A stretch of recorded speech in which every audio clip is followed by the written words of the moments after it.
Dear student, good morning. तो locomotion and movement chapter number 20 था, वो कंप्लीट करवा दिया था।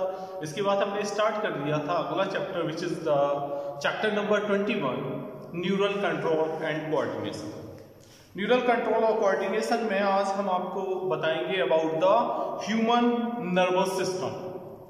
ह्यूमन नर्वस सिस्टम की बात अगर करें तो हम ह्यूमन नर्वस सिस्टम को दो पार्ट्स में डिवाइड कर सकते हैं। पहला पार्ट जो है उसको हम कहेंगे CNS। ये नर्वस सिस्टम हो गया ह्यूमन का, ये ह्यूमन नर्वस सिस्टम है। It can be divided into two part, central nervous system CNS और peripheral nervous system which is known as PNS। तो सेंट्रल नर्वस सिस्टम में दो चीजें आ जाएंगी, first one is brain and second one is spinal cord. Brain और spinal cord ये आएंगे किसमें? सेंट्रल नर्वस सिस्टम में। जबकि पेरिफेरल नर्वस सिस्टम में जो नर्व्स ओरिजिनेट होंगी ब्रेन से या स्पाइनल कॉर्ड से, दैट इज क्रेनियल नर्व्स कहां से निकलेंगी? ब्रेन से। और स्पाइनल नर्व्स कहां से निकलेंगी? स्पाइनल कॉर्ड से। उनकी स्टडी करेंगे, ये उनमें आएंगे। तो जो CNS है which include the brain and spinal cord and is the site of information. ये क्या का साइट है? Site of information processing as well as control. यहीं से हमारी बॉडी का कंट्रोल होता है ब्रेन से। जबकि हम पेरिफेरल नर्वस सिस्टम की बात करें तो it comprises of all the nerves of the body associated with the central nervous system, that is brain and spinal cord. और जो नर्व फाइबर होते हैं जो PNS में वो दो टाइप के होते हैं, एक तो एफरेंट नर्व्स या एफरेंट फाइबर्स और एक इफरेंट फाइबर्स। जो एफरेंट नर्व फाइबर्स हैं वो ट्रांसमिट करते हैं इंपल्सेस को कहां से? टिश्यूज से, ऑर्गन्स से to the central nervous system. And the efferent जो फाइबर होंगे वो ट्रांसमिट करेंगे रेगुलेटरी इंपल्सेस को from the central nervous system to the concerned peripheral tissues as well as organs. तो ये तो बात हो गई सेंट्रल नर्वस सिस्टम की as well as peripheral nervous system. तो आपको हमने क्या बता दिया बेटा? हमने आपको बताया कि जो ह्यूमन का नर्वस सिस्टम है it can be divided into to, first one is central nervous system and second one is peripheral nervous system. तो आपको पता होगा कि जो एफरेंट नर्व फाइबर्स हैं जैसा कि हमने बताया था उनका काम क्या था, वो ट्रांसमिट करेंगे नर्व इंपल्सेस को टिश्यूज से, ऑर्गन से, और वो कहां जाएंगे? सेंट्रल नर्वस सिस्टम पे। अगर हम पेरिफेरल नर्वस सिस्टम की बात करें तो peripheral nervous system can be also divided. ये जो पेरिफेरल नर्वस सिस्टम है इसको हम फिर से डिवाइड कर सकते हैं टू रीजन में, और टू डिविजन्स ये होंगे somatic neural system and autonomic neural system. पहला क्या होगा? सोमैटिक न्यूरल सिस्टम हो जाएगा, दूसरा होगा ऑटोनॉमिक न्यूरल सिस्टम।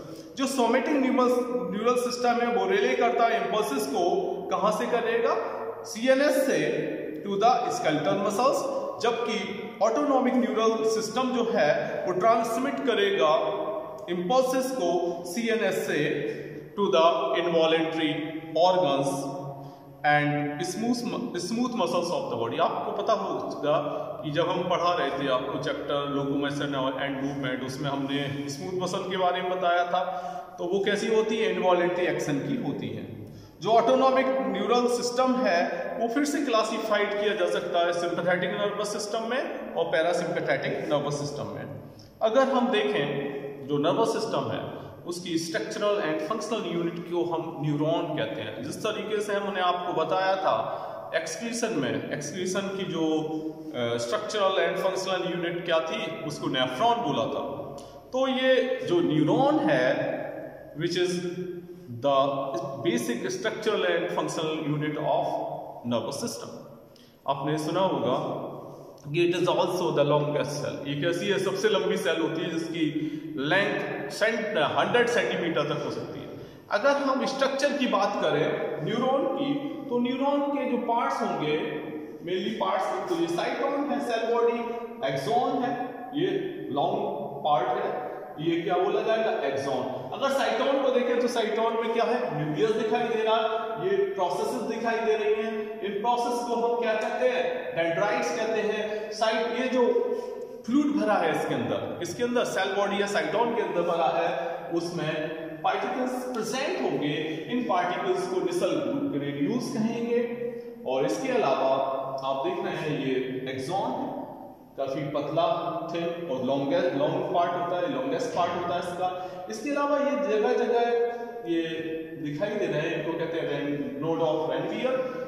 अब ऊपर इसके ऊपर न्यूरीलेमा के ऊपर एक माइलिन शीथ होती है जो इंसुलेटेड होती है, इंसुलेशन का काम करती है। तो अगर न्यूरॉन की बात करें तो neuron is a microscopic structure which consist of 3 parts. These major parts are cell body, dendrites as well as axon. और इसके अलावा जो सेल बॉडी होगी उसमें साइटोप्लाज्म होगा जिसमें टिपिकल सेल ऑर्गेनेल्स होंगे, साथ ही साथ सर्टेन ग्रेन्युलर बॉडीज होंगी और इन ग्रेन्युलर बॉडीज को हम निसल्स ग्रेन्यूल्स बोलते हैं। शॉर्ट फाइबर्स जो होंगे जो ब्रांच करेंगे रिपीटेडली और प्रोजेक्ट करेंगे सेल बॉडी से बाहर को निकलेंगे, उनमें भी जैसे डेंड्राइट्स में भी क्या होते हैं? निसल्स ग्रेन्यूल्स प्रेजेंट होते हैं। ये फाइबर जो डेंड्राइट्स हैं, डेंड्राइट्स के जो फाइबर्स होते हैं उनका काम होता है transmit the impulse towards the cell body. जो एक्सॉन है, एक्सॉन ये दिख रहा है, this is the axon. Axon is the long fibre और इसका डिस्टल एंड होता है वो जो कि ब्रांच हो जाता है और प्रत्येक ब्रांच जो टर्मिनेट्स होती है, देखो ये क्या हो गया? ये ब्रांच हो गया और यहां से देखो ये बल्ब लाइक स्ट्रक्चर निकल रही है। इस बल्ब लाइक स्ट्रक्चर को हम बोलते हैं सिनेप्टिक नोड। ये जो ब्रांचेस निकल रही हैं, इनकी जो निकल रही है ब्रांचेस वो बल्ब लाइक स्ट्रक्चर, ये टर्मिनल एंड्स हैं, इन टर्मिनल एंड्स को हम बोलेंगे सिनेप्टिक नोड। ये सिनेप्टिक नोड्स जो पजेस करते हैं सिनेप्टिक वेसिकल्स को, जिनमें केमिकल्स होते हैं जिनको हम न्यूरोट्रांसमीटर्स बोलते हैं। इनमें कौन से होंगे? न्यूरोट्रांसमीटर्स होंगे जो एक्सॉन्स जो होते हैं वो ट्रांसमिट करते हैं नर्व इम्पल्सेस को away from the cell body. किससे? Away from the cell body.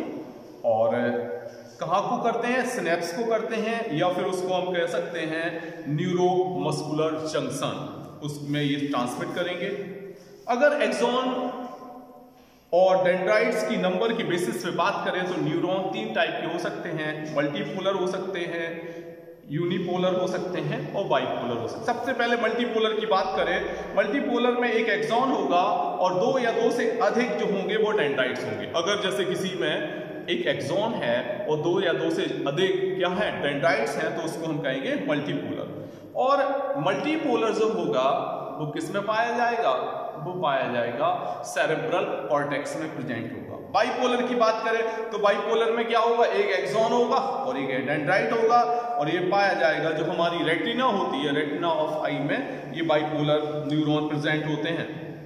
अगर हम यूनिपोलर की बात करें तो उसमें सेल बॉडी होगी जिसमें केवल एक एक्सॉन होगा, डेंड्राइट्स नहीं होंगे, और वो हमारे जो एम्ब्रियोनिक स्टेज होती है, ये एम्ब्रियोनिक स्टेज में पाए जाते हैं। इसके अलावा एक्सॉन्स 2 टाइप के on the basis of if the myelin sheath is present और नॉट प्रेजेंट, उस बेसिस पे माइलिनेटेड भी हो सकते हैं और उनको क्या कह देंगे? दूसरे को हम कह सकते हैं नॉन माइलिनेटेड। अगर इसके ऊपर माइलिन की शीथ होगी तो उसको हम क्या कहेंगे? माइलिनेटेड कहेंगे। और अगर इसके ऊपर माइलिन की शीथ अगर प्रेजेंट नहीं होगी तो उसको कहेंगे हम नॉन माइलिनेटेड कहेंगे। जो माइलिनेटेड नर्व फाइबर्स होते हैं उनके ऊपर एनविलप होता है, किसका होता है? स्वान सेल्स का होता है, जो कि बनाता है माइलिन शीथ को। माइलिन शीथ को बनाएगा किसके चारों ओर बनाएगा? चारों ओर बनाएगा, एक्सॉन के चारों ओर बनाएगा। इसके अलावा गैप्स होते हैं 2 एडजेसेंट माइलिन शीथ के बीच में। ये माइलिन शीथ है, इनके बीच में जो गैप्स होंगे उन गैप्स को कहते हैं नोड्स ऑफ रेनवियर। किसके नोड्स बोलते हैं? These gaps are known as nodes of Ranvier.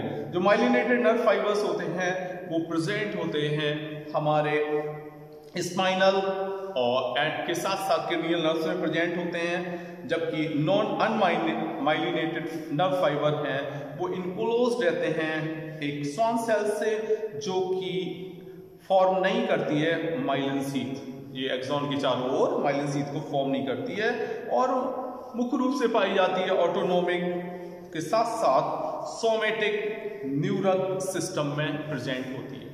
तो स्टूडेंट्स, आज हमने आपको जो ह्यूमन नर्वस सिस्टम है उससे रिलेटेड सेंट्रल नर्वस सिस्टम के बारे में बता दिया, पेरिफेरल नर्वस सिस्टम के बारे में जो जनरल जानकारी थी उसको बता दिया, as well as structure of neuron which is the basic structural and functional unit of nervous system.